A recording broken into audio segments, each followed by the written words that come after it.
Hey, Punchy. Hi. What are you listening to this week?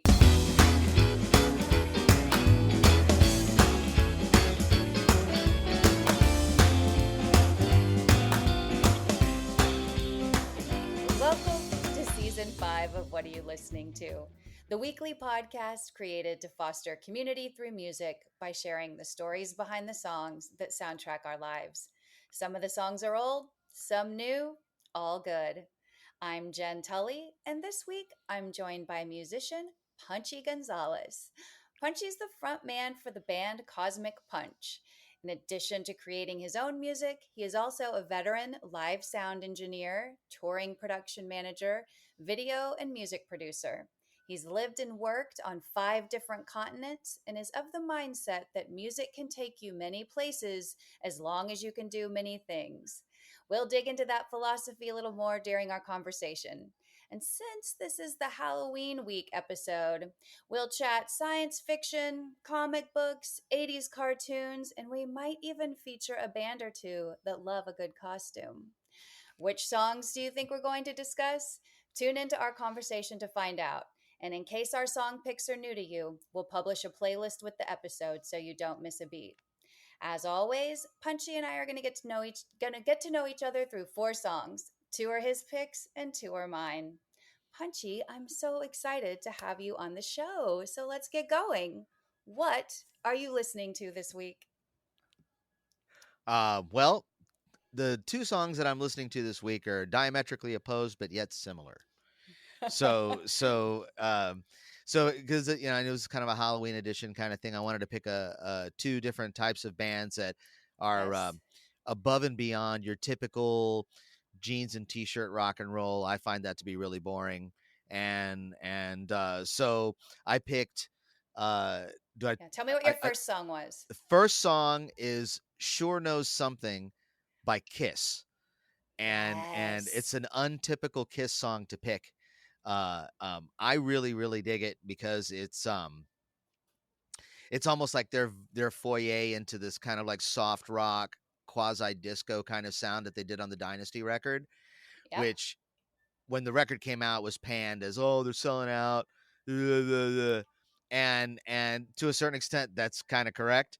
But all bands evolve. It's like anything else. But the thing about Kiss is that they did this sound still wearing all the makeup and the outfits Yes. and the whole thing, and it's co-written by a guy named Vinny Poncha, who was also the producer of the record, and he produced a bunch of records for like um Ringo Starr and stuff like that. At the Okay. time, he was kind of like a hot producer. I think he's in his 80s now, and he's well out of the game. But he also co-wrote "I Was Made for Loving You, Baby," which is also on that record. Yeah. And yeah, oddly enough, on Spotify, one of the most hated songs by Kiss is the most listened to. It's got over 1 billion listens. Is it Beth? What is it? Rock and roll all night? No, "I Was Made for Loving You, Baby." Oh, really? That's Yeah, the yeah, one that's most hated and most listened to. Who correct. Well, knew? I would have most thought. hated in its day. Okay, okay, okay. In its day, it was most hated because Kiss was a hard rocking band, and it was Right. loud and fire and explosions. Disco wasn't supposed to happen, you Right. know? Well, I love Kiss. I've been a Kiss fan since I can remember. And they were, I'm a kid of the 70s. So, Kiss was prominent in my growing up. They featured heavily. And I, like you, like the Dynasty album. I know it gets a lot of hate, but I like this album. I Was Made for Loving You. And Sure Know Something is definitely like, it does feel, you can certainly hear like the disco influence. If you close your eyes and like imagine it as a Bee Gees song, it's not that difficult to do. And I still love it. And I love this period way better than their like unmasked period. Like Really? I do. I like Kiss in like their full kissness. Like I want all of it. And I like the original iteration of the 4. That's the one thing. Like I like members have come in and out, but I'm like firmly in like Gene Simmons, Ace Frehley, Peter Criss, Paul Stanley. That's my Kiss. Like that's who I want. No, I And I gotcha. want him in makeup. I want him in platform boots. I want him in the whole thing. No, I gotcha. I I'm halfway through the Gene Simmons book, but I did the Paul Stanley book already, Yeah. and it when I tell when it's hard to those two guys absolutely desperately wanted Ace and Peter to stay in the band. They did everything they could to make them happy, and ultimately it boiled down to those two guys' inability to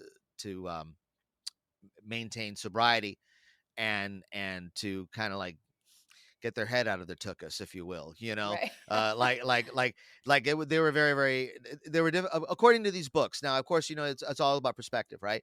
But Right. according to these books, they were very difficult to work with, and they were actually acting more as an anchor to the band than as a sail on the ship. Yeah. And Oh, so I can understand why personnel changes happened. I can understand why the makeup thing happened and why the makeup thing re-happened.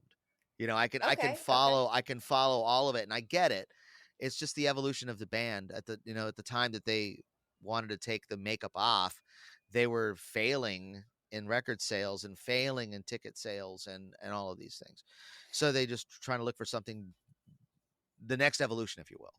Well, and it was such an interesting time too, like for kids that didn't grow up or people that didn't grow up in the 80s, 70s and 80s. There was this really interesting thing happening where, censorship was really kind of coming into being, and they had all of these talks about like backmasking and Mm-hmm. satanic music and like all of Sure. these things that are just a bonkers. Like when I share these stories with my daughter, she's like, "How come people were listening to records backwards? Like how do you even do that?" I'm like, "Yeah, nobody was. I don't know. They were just like making a thing about it." But I can remember everything from people saying like, KISS was an acronym for Knights in Satan's Service to like all Yeah. kinds of crazy shit. And the reality is like they loved comic books, right? Like they were Yeah. dressing like that because they took on these personas of comic book style characters. Like, Paul Stanley was Star Child and Gene Simmons was the Demon, and Ace Frehley was Spaceman or Space Ace, and then like Mm-hmm. Catman was Peter Criss, who was always my favorite, by the way. I'm a Peter Criss gal. um but like it was so funny to me. Like I remember even as a kid, like it wasn't hard to sort of see what they were doing, and so it was always really funny to me that these guys kind of fell into this camp of like, oh, they're devil worshippers, or oh, they're like doing all of these kooky things, when really they've got like this, especially speaking about this particular track, like this kind of disco track that is super vulnerable. I mean, like these guys are talking about being mesmerized Yeah. and scared inside, and like not what you'd expect from devil worshippers or like No. dudes dressed like they are, like spitting blood and using like pyrotechnics at their shows. Like the song even says like, "You broke my heart and I can still feel the pain." Like that seems like really like a vulnerable, sweet messaging to me. Like I just think this song is so listenable. No, absolutely. And mathematically, because I mean, I tend to look at a lot of music mathematically, right? Right. Mathematically, it's a very complex song, and it doesn't, on the surface, it doesn't seem that way. But if you're listening to the nuances of how the bass interplays with this drum beat that's literally just laying down four on the floor, typical like time kind of disco, and the bass is kind of grooving against it, and the way the guitar is adding a lot of sevens and sixes, and it's just this really neat vocal line on top of that. I felt scared inside. I was mesmerized. Yeah. Fantastic stuff, and very mature songwriting for a band that wears cod pieces and makeup and leather Platform studs and boots. bat wings and I mean I could see how these guys that originally started off in their early 20s as like this kind of like shake your butt, I love chicks, rock and roll. At this point now they're approaching their 30s and they're like, all right, we can write as good as Barry Manilow or Neil Sedaka or Right. I'm trying to think of all Carol Bayer Sager. I'm trying to think of all the songwriters of the day, Burt Bacharach. We can write Yeah. as good as those guys, and they surrounded themselves with producers and songwriters that aided in bringing their vision to light. So and that was part of it. As a band, they knew when to listen to the grown up in the room and just allow themselves to evolve. And so I found this particular song to be just just a really fun romp into 1979, uh, but done by people that weren't wearing bell bottoms and had beards and were an MTV band before MTV was MTV. Yes, yes, that is so so accurate. And I think again, like just if you haven't revisited Kiss in a moment, listeners, like go back. Like the moment I was able to get into this album again, like I immediately fell in love with it all over, just like it was, 1979 again. So Kiss is just to me endlessly listenable. They kind of invented the genre, at least this over the top version of like glam rock that led to the bands of, the late 80s and 90s, whether it's, Poison or Skid Row or, whoever we're talking about here. A lot of that I don't think would have happened without Kiss. So I think that they will always be one of my favorites. And so I encourage listeners to go out and check them out if it's been a minute since you've been down that Kiss road. But we are now going to take a hard right with your second pick. So tell me about the second song, the All right. song and the band. Okay, so the second song, which again is it's similar, but they're diametrically opposed. Yes. Okay, because these guys also wore costumes, Mm-hmm. and these guys also had a point in their history where they shed those costumes and then brought them back again for a reunion. Mm-hmm. So they have a similar path, even though they have less zeros attached to the amount of records sold and audience share. But it's Stryper from their 1985 title track, Soldiers Under Command, the song Soldiers Under Command. And okay, so why? Well, number one, again, unbelievably intricate mathematically music to reproduce. It would require someone with an unbelievable skill set on the guitar to be able to do this, and let alone be able to sing and play this song at the same time. The vocal register of Michael Sweet, the lead singer, is Yep. insane. I wouldn't say he's a tenor. I would say he's more like a male alto, Mm-hmm. and Mm-hmm. complete with this with a soprano high note at the end, which is typical of mid '80s Yep. hair metal, was to sing the at the end, and just like really just try to break that glass on the Memorex tape commercial. Um, Yes. so I picked it because again, another costume band, Yep. and but a completely different message. And the argument, because people say, well, they're kind of Christian metal. Okay, who cares, right? If you don't speak English and you're just listening to it, it's just metal, right? Right. So I'm not a Satanist, but I listen to Slayer. I'm not a Right. Satanist, but I worked in death metal and black metal my entire career, and if you can appreciate music for what it is, I mean, for example, I was actually talking about this with a colleague today. I'm sure you're familiar with the Carmina Burana by Carl Orff. Do you know Carl Orff's Carmina Burana? I don't. It's an orchestral piece, and yes, you do, because it's been in every movie, and it's got this salsa tutis, dun, dun, dun, dun, Oh et yeah, yeah. The very futis, dun, dun, dun, scary. dun. Yes, Yeah, yes. okay. Mm-hmm. Mm-hmm. There's a whole orchestral and choral symphony that was Okay. written, and all the lyrics from it are graffiti from a monastery wall. Oh. And it's so the music is the songs are in Latin, they're in Italian, they're in German, they're in French, because this is from monastery. So, Okay. and these people are writing unbelievably profane and odd and blasphemic things as graffiti on the wall because they weren't allowed to speak.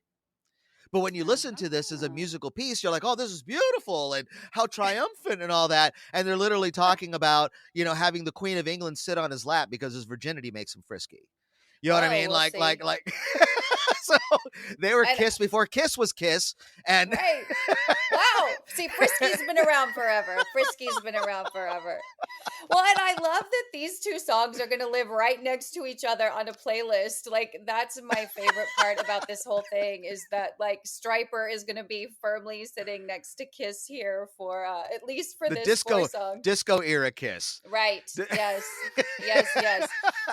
Well, And the funny thing about Soldiers Under Command, or not funny, is like the very first thing that I noticed when I re-listened to this song and was revisiting it for this particular episode is how much they reminded me of Dokken. I was like, they sound so Sure. much like Dokken to me. Like this is very Dokken. And then I was reading more and learned they were produced by the same guy. I'm like, oh, Yeah, that's why Michael they kind of Wagner. sound like Dokken. I Yeah. think Michael Wagner did an early Dokken record, but Neil Kernon did Back for the Attack, and I Mm-hmm. think Breaking the Chains and Underline. But Michael Wagner is no slouch. He was also a really, really prominent. Yeah, I think he produced Skid Row, Yes, White Lion, like White Lion, White yeah, Snake, one of them. very prominent in the era. He's Yeah. still around. He's still out there doing it, and Oh, so's Neil Kernon. Actually, I actually have the privilege of knowing Neil Kernon on a friendly basis, wow. because he produced a band that I was a live sound engineer for, and Okay. then I wound up making the band called Nile, which is a death metal music, right? Okay. Which mathematically again is insane. But he was producing their record, and I was making a documentary on the making of the record for the band to sell at live shows, and so I got to meet and speak and really have a nice have a very long set of series of conversations with Neil, and he and I exchanged pleasantries on birthdays and that kind of thing. And he's such a fantastic guy, and he actually, for being like one of metal's most prominent record producers, he has a Grammy, and he got a Grammy for his production of H2O by Hall and Oates. So he's the guy Oh, that did Maneater and all that stuff. right. And then and he tells me his first song that he ever engineered, because he also worked on Queen records. He worked on Sheer Heart Attack, Night at the Opera, Day at the Races Wow. as an engineer. And then but his first song that he ever mixed as a professional engineer was Popcorn, Oh, yeah, yeah.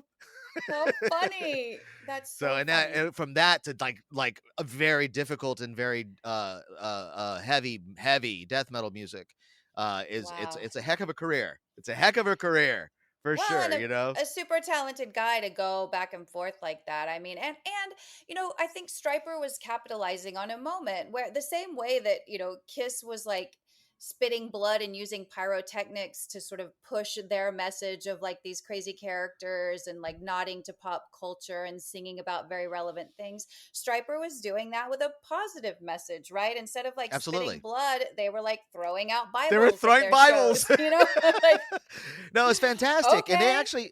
they had some platinum records and big hits. I mean, like Stryper, even though they were always relegated to this kind of like Christian metal kind of thing, Yeah. they had MTV hits and all of that Yeah. stuff too. They were touring arenas, they were packing arenas at one point in their career. They did. So, They were successful in the genre. And something that I learned, again, Stryper was pretty ever present because I loved this, glam rock metal world when I was growing up. But I never knew. I wonder, you probably knew this. I did not, that Stryper was an acronym. Like we were joking about Kiss being like, which it's not, but I can remember people making up acronyms for Kiss. So then when I yeah, saw so this it's with this, Stryper, I was like, oh, I never knew this. I used to know this. This is strength through It's redemption, yielding peace, something and something. I forgot. You're very close. Yes, it's salvation Oh, through redemption, yielding peace, encouragement, and righteousness. So righteousness. I'm like, it's a tough acronym to remember, folks. I'm just going Kind to of a lot. call you out, Stryper. It's Like, that's it's kind of it's a crazy acronym, but I think that the acronym probably came after the name of the band. Well, Kiss never stood for Knights in Satan's Service. It literally was just, correct. yeah, it It was was, just they a picked the name. word. Well, they picked the word because it was universally understood. So like you could go into any language and everybody knows what a kiss is. Right.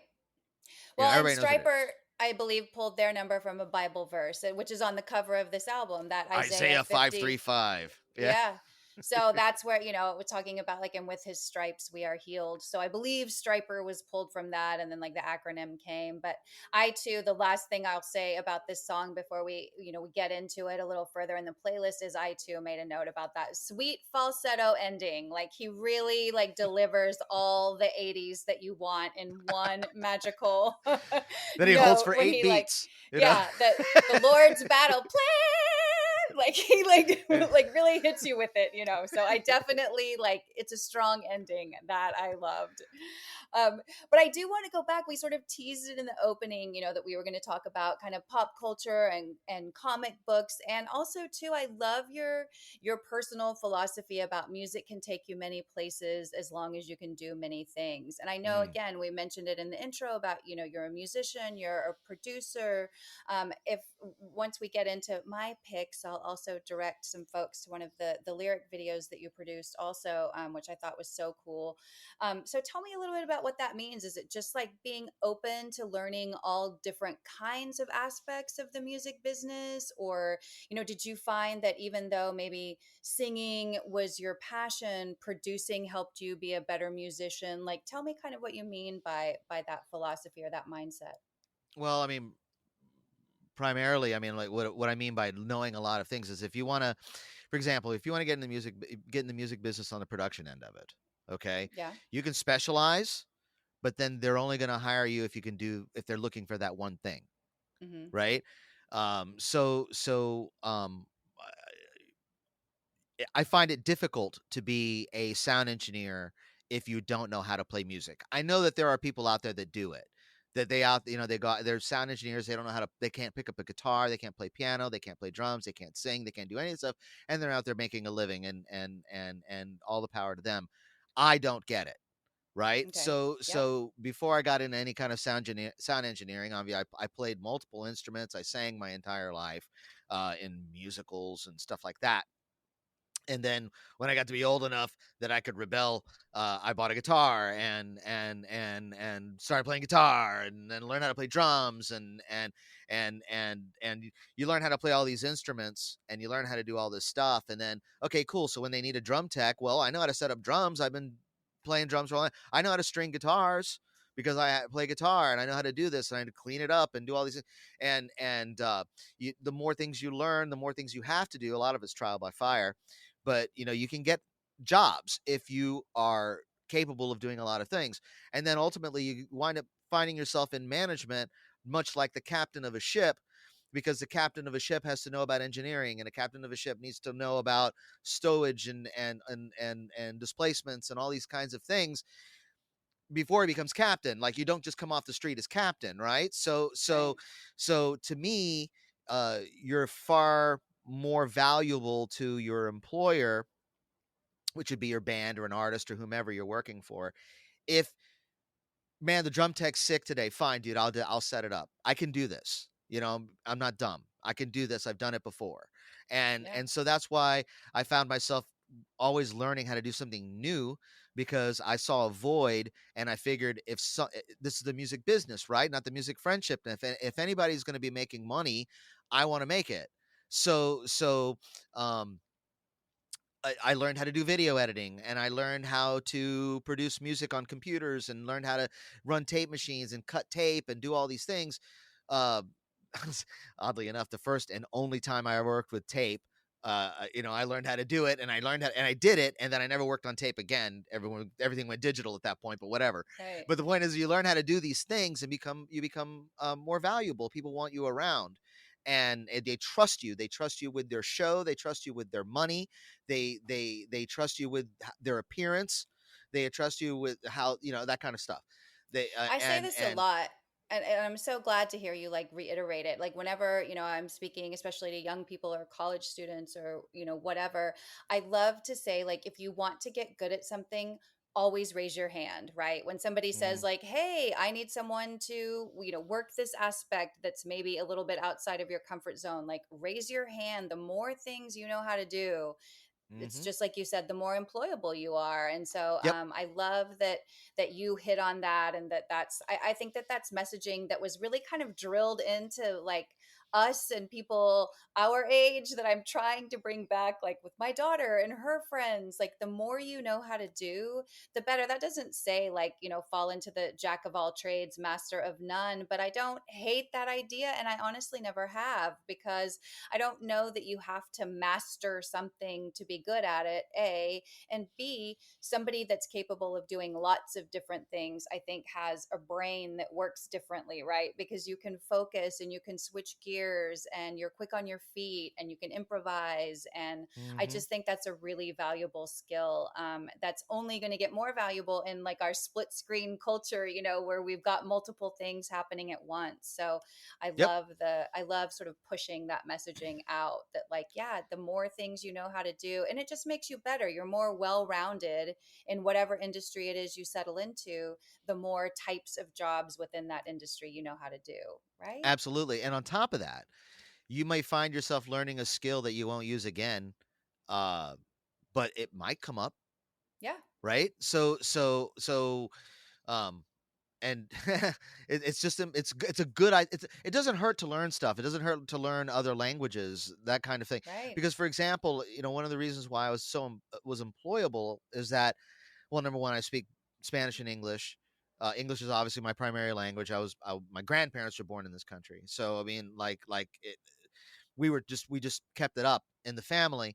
But I made it a point. I was spending a lot of time in Germany, so I had to learn enough German to order food and get arrested. So, and I've never been arrested. I've never been arrested. That's all. I know enough Not German in to order Germany, at food. least. No, I've never been arrested. I've escaped the law. No, but I'm slick. I'm slick. No, but I mean, you have to know how to ask for the bathroom, and they're Yeah. not stupid for not speaking English. You're stupid for not knowing German. So, Right. so that's just the reality. And so there is no reason for anybody to flaunt their ignorance. And if anybody's offended by the word ignorant, then they're ignorant, because it doesn't mean you're stupid. It just means you don't Right. know how to do something. I am ignorant of the means of doing brain surgery. Doesn't mean I can't do it. It just means no one's ever taught me, and I've never had the inkling to learn. And so, but you'll find yourself in this industry having to learn a lot of stuff you never thought you needed to, like immigration law and and Well, taxes and for sure. How to get things through customs. I mean, we're joking, but it's true. We both have a background in 100%. the entertainment industry, and there were plenty of things that I never knew would come up in that line of work that did. So, yes, I Hmm. think that, and I think as we transition into the back half of this playlist, and my first pick, this is a great example of like a pivot, right? Of something that didn't work very well in its first iteration, not even so well in its second, but by the time it got to its third iteration, they'd found the magic spot and it's still with us today. So, if you haven't guessed, with this being our Halloween episode and talking about costumes and pop culture, the song that I chose first for my picks this week is Science Fiction Double Feature by Richard O'Brien from the motion picture soundtrack for the Rocky Horror Picture Show. Now, this one, I mean, you can't do a Halloween week episode without pulling something from Rocky Horror. But again, I think that this song goes straight into what we were just talking about knowing when to pivot and knowing how to do lots of different things. Richard O'Brien kind of wrote the Rocky Horror Show as kind of a lark, like thought it would be funny, thought it would be something silly to do. He felt like, he found his home with like punk rock and he could express himself and be free. And this is, 1970s. And the play wasn't great, didn't do well. They decided to try it as a motion picture. They released it, didn't do great, not so well. And then they saw that films like, like Reefer Madness were having this amazing success at midnight screenings. And they thought, well, hey, what if we try this? And I mean, I don't have to tell anyone, right? The rest is history. Who hasn't been to a midnight screening of the Rocky Horror Picture Show, right? Yeah, I would agree. No, Yeah. and Richard O'Brien, brilliant guy. I'm amazed he actually found anybody to fund the play. Yeah. You know what I mean? Because Yeah. I unless he saved up his own money and did it on his own, I never really delved into that. But someone had to back that. I mean, you can't produce a show in New York City for free. Yeah, well, it was originally produced in London, so he Oh, did, okay. but still, you can't do it in London Yeah. either. And I mean, For it doesn't free. really matter where you are. And he's got this crazy idea, right? Where we're talking about, you're saying like you learned video right as digital came in. I'm like, oh, don't you rest for too long because video's coming back around. Everything analog is coming. But like he did the same thing, I feel like, with this film and this song in particular. It's like part David Bowie and part like 1950s doo-wop. Like you have That's both fantastic. thrown into this song together, and I love it. There are so many great songs from the soundtrack, of course, from the film. It's iconic. I love the Meatloaf song. I think we talked about Meatloaf was kind of one of your influences too for a Hmm. new song on your new album. But I just think that there's so much greatness here that I'm really glad that, again, 50 years later, we're still going to see this show. People are still enjoying it. My daughter, who's 16, loves Rocky Horror Picture Show. I think it's just, again, and this song in particular too represents maybe the best, one of the best. I mean, you can't overlook Star Wars, but one of the best opening credits for a movie, I have to say. This song features, you have the Lips, who are Patricia Quinn's Lips, who plays Magenta, but Richard O'Brien is singing. And, then the characters come spinning in with their names dripping in blood, and it kind of tells you who's who. And then you go back to the Lips, and then you freeze on the teeth, for the crew credits. You're just captivated. I love it. I think it's genius. Absolutely. You're saying everything that I'm saying, and again, really fun, mathematically speaking, music. Mm. Yeah, The chord changes are you expect your typical 12 bar blues kind of stuff, and it kind of feels that way, but it's not. It's a lot more intricate than you give it credit for. And of course, I mean, getting to the actual movie, not the show, Rocky Horror Show, which but I mean, Susan Sarandon, oh my god, I had such a mega crush amazing. on Sarandon at that moment in time. That mega crush lasted, I don't know, a couple of decades easily. But oh yeah, Right. Susan Sarandon, fantastic. And I got to meet Bruce Boxleitner. Is that his name? No. Oh Bostwick. shoot.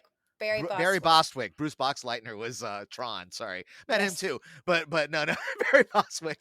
I met Barry Bostwick at a one of these science fiction conventions because I'm a total Yeah. nerd.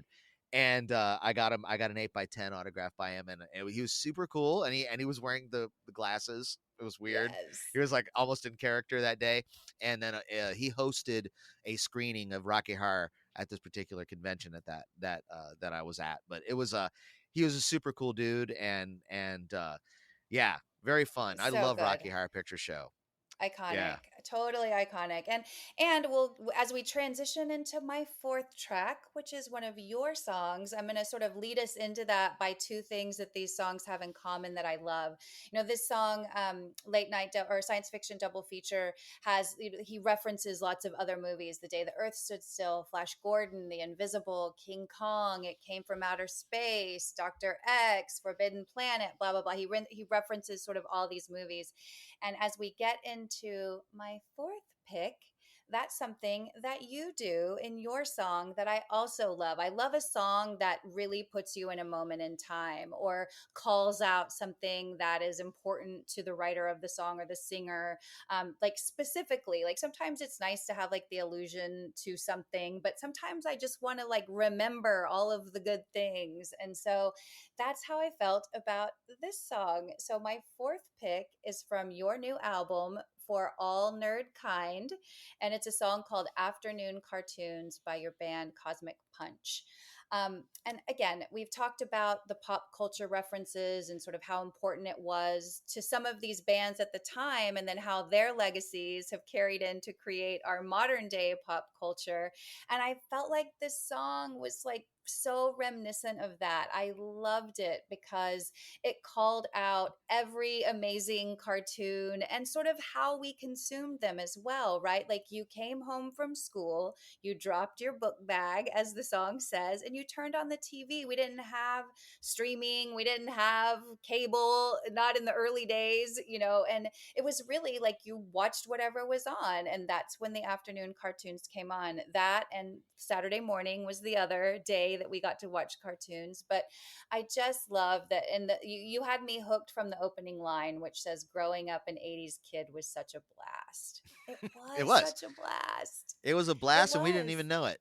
We didn't even We know it at the didn't. time. That's the worst part about it. And like um I was one of those kids that like I well my, I walked back and forth to school Yep.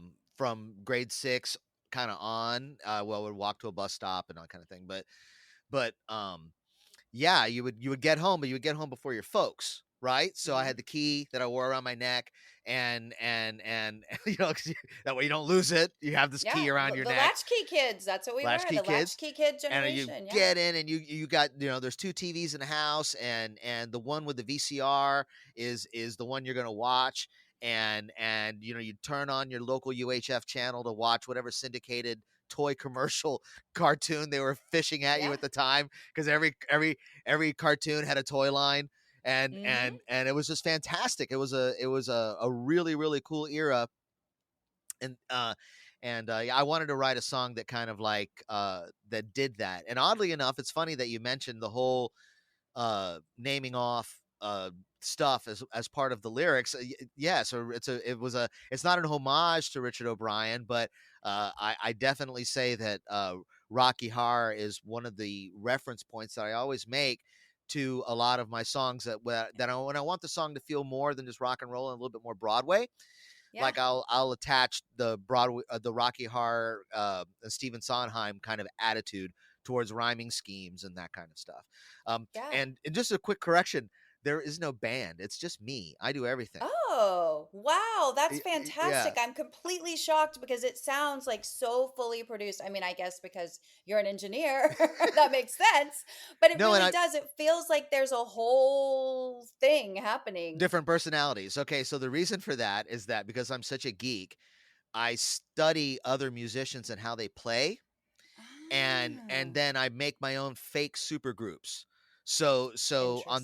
on this guitar, on this record, I bought one of those Brian May guitars from his Okay. factory, in England. Yep. He makes his own brand of guitar, Yeah, right? The guy from Queen.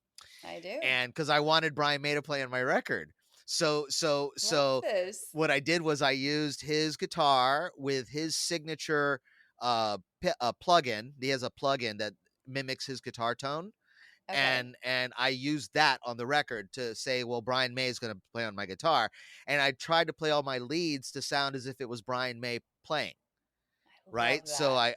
yeah, and the bass lines are kind of a combination between like Gene Simmons and yeah, I know. Well, no, a lot of Gene Simmons. I find him to be such a really fascinating bass player, and most people don't, but I do. And then the drumming, I wanted Chester Thompson, who is the session guy for Genesis and Phil Collins, and Okay. he plays this kind of like heavy backbeat 2 and 4, like a lot of black drummers do.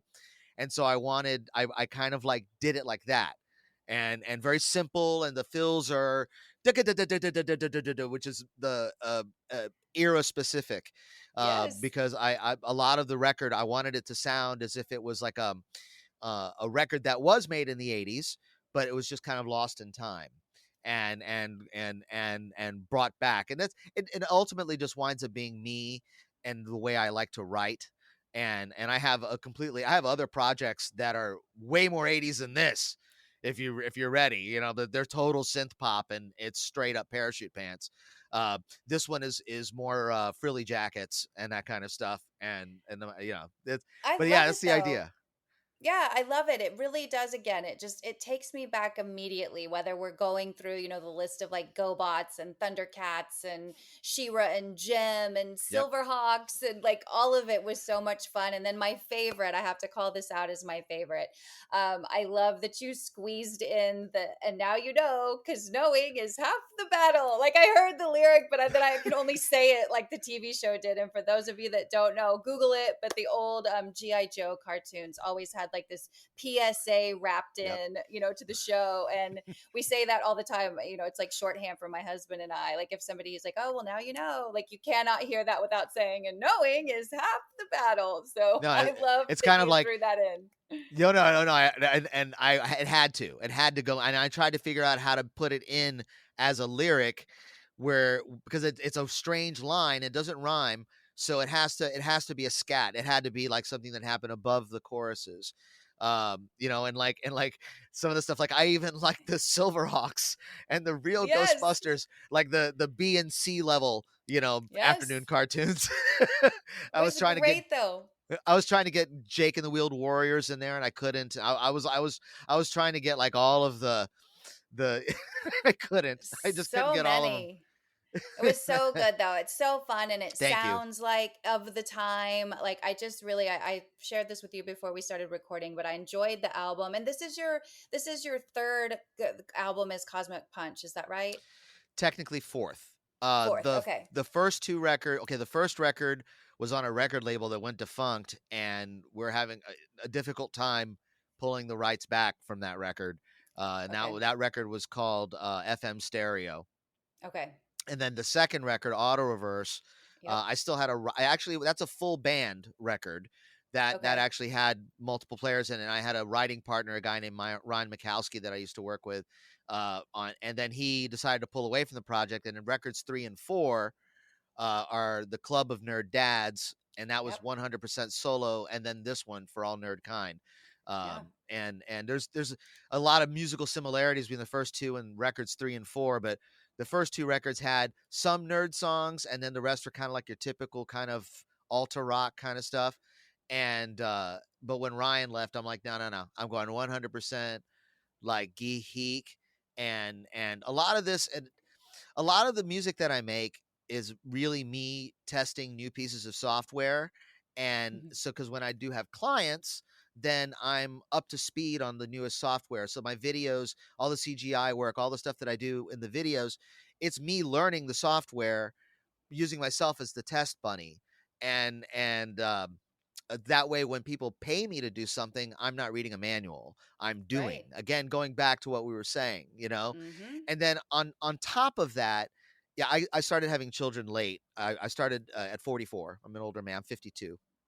So I'll be 62 and 66 when my two children graduate high school. So the reality that I'm going to ever see my grandchildren would mean either my kids have to get busy with some teenage pregnancy, Oh or no. it's about I'm being real, right? Or they find the love of their life at 18, and here we go. Then I get to meet my grandkids, right? And so I know I'll never meet my great grandkids unless there's some sort of, like, way for me to download I and was see gonna them say, who on a knows in screen. the Who knows? future? Who But let's just knows? pretend, okay? So making this music is kind of like a tribute that I was here, Yep. and that I made this creative stuff, and that maybe my grandkids and my great grandkids can listen to it. My great great grandkids can listen to it and go, "Wow, that's friggin' terrible." No, they're not gonna say that ever. It's a long-term troll. I want them to hate my music in the future too. No And way. I want you to stay in this like geek pop culture referencing era. I'm here for it. I think it's so much fun and I love it. And I think that it's just like the nostalgia of it. And then it's great quality. Like, I think that thank there's you. so much there. So I am not going to let you end selling yourself short. I think you're marking a time stamped moment for your future grandkids and great grandkids by like sharing with them what this time period that we grew up in was like, right? Whether it was when we were kids or whether it's now. And I think that you do such a good job narratively and musically with capturing that on all of these different songs. So I'm so grateful that you shared what you're listening to this week. I think you were the perfect person to join me for the Halloween episode. And I want to be sure to let the listeners know where they can learn more about you. So if you're interested in Punchy, you want to hear more music, you want to check out Cosmic Punch, which again, I highly recommend. You can visit his website at www.cosmicpunch.com. That's COSMICPUNCH. And as always, be sure to follow, download, and share this show. And if you love listening, please drop a review on Apple or Spotify for us. Last but not least, to stay informed on all things Super Awesome Mix and what are you listening to, be sure to follow us on Instagram at Super Awesome Mix. Thank you so much, Punchy. I'm so glad you were here. Thank you for listening, and please join me again next week to find your new favorite song.